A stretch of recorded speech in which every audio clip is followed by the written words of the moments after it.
So my name is Joji Suzuki. I'm an addiction psychiatrist at the Brigham and Women's Hospital.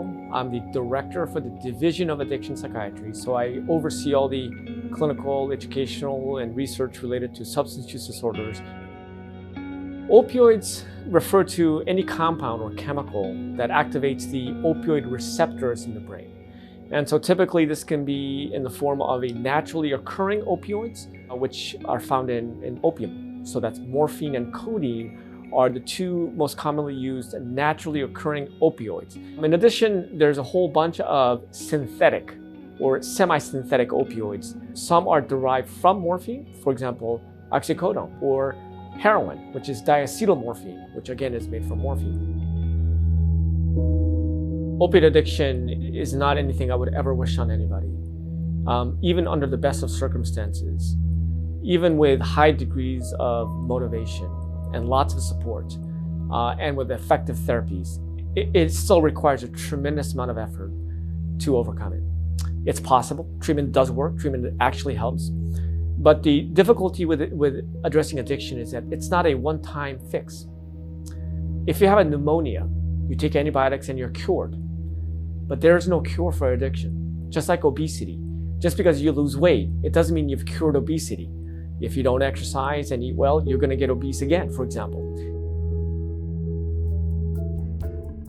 Nationally, only about 10% of individuals with substance use disorder receive any type of formal treatment in that given year. And that includes going to meetings, being treated by your doctor, residential treatment, partial hospital, all of that combined, it's 10% or less. In Massachusetts, we do better. And we think the number is proportionally higher. But still, it's nowhere near, for example, if you look at the number of people with diabetes who get treatment. It's a majority, because it'd be unthinkable to diagnose diabetes and not offer treatment. It's not accessible, not affordable, high degrees of stigma. To me, what's most concerning is that this proportion has not budged a whole lot. So despite the fact that the number of individuals dying from opioids have steadily been climbing. Of course, it stabilized for a while, now it's gone back up with COVID. During that time, the proportion of people receiving treatment has not changed. Treating opioid use disorder compared to other substance use disorders, I would actually argue that it's one of the most rewarding things as a clinician, partly because we have such effective treatments available, both buprenorphine and methadone, and also to some extent extended release naltrexone. Those are the three different FDA-approved treatment options for opioid use disorder. And they are one of the most effective medications we have available in the entire sort of medical practice. As a psychiatrist, for example, there's nothing else that comes even close in managing a chronic disease like opioid use disorder with a medication. And as a clinician, it's extremely rewarding because it's nice to be able to see improvement in patients pretty immediately. The flip side also occurs in that despite the fact that this is an effective medication, the reality still is that many patients still can't access it. And the majority of the medical workforce, physicians, for example, or nurse practitioners or physician's assistants who are actually now able to provide this medication, the vast majority do not. Addiction treatment has been largely fragmented from general medical care in the United States for at least 100 years. That's not true in many other countries where physicians understand that it's part of their job and responsibility to treat substance use disorders like you would diabetes or hypertension or obesity. We have entire generations of physicians, nurses, nurse practitioners, social workers who were never trained in how to treat substance use disorders. And so if you have that kind of a workforce and a failure in the educational system, it's no surprise that when people go into practice, they don't really think to provide treatment for it. What makes that even worse is that even though clinicians are not formally taught on how to treat substance use disorders, they actually encounter these patients all the time. Medical training is disproportionately conducted in acute care settings, for example, emergency rooms or hospitals. If you walk into any community emergency room, 10-20% of patients are there specifically to address substance use disorders. They're looking for inpatient detox, or they had an overdose, or other complications from addiction.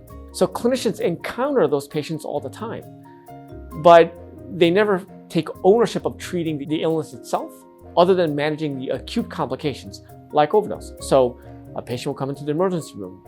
The team will reverse the overdose with Narcan, save the person's life. But the next step, which will be critical, will be treating the underlying addiction.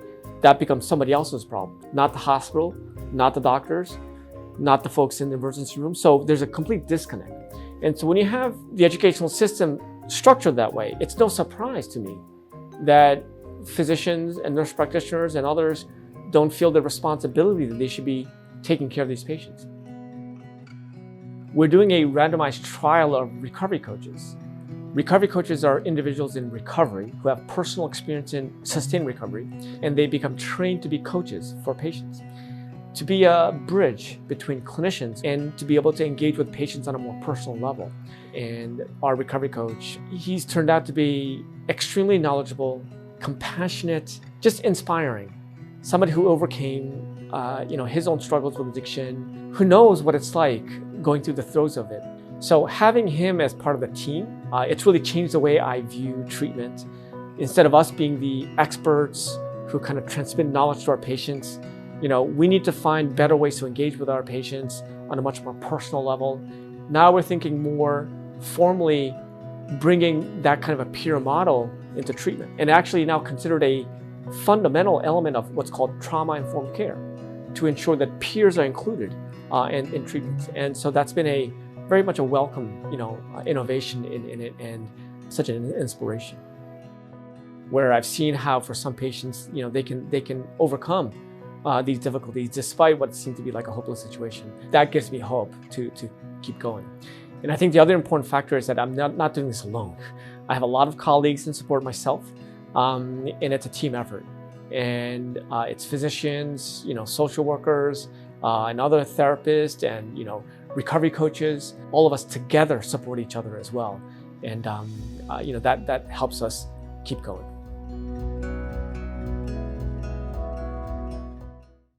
Thank you for watching this video, and we would love to share more with you. So please subscribe to this YouTube channel. For more information about all of our trainings, please visit the link below.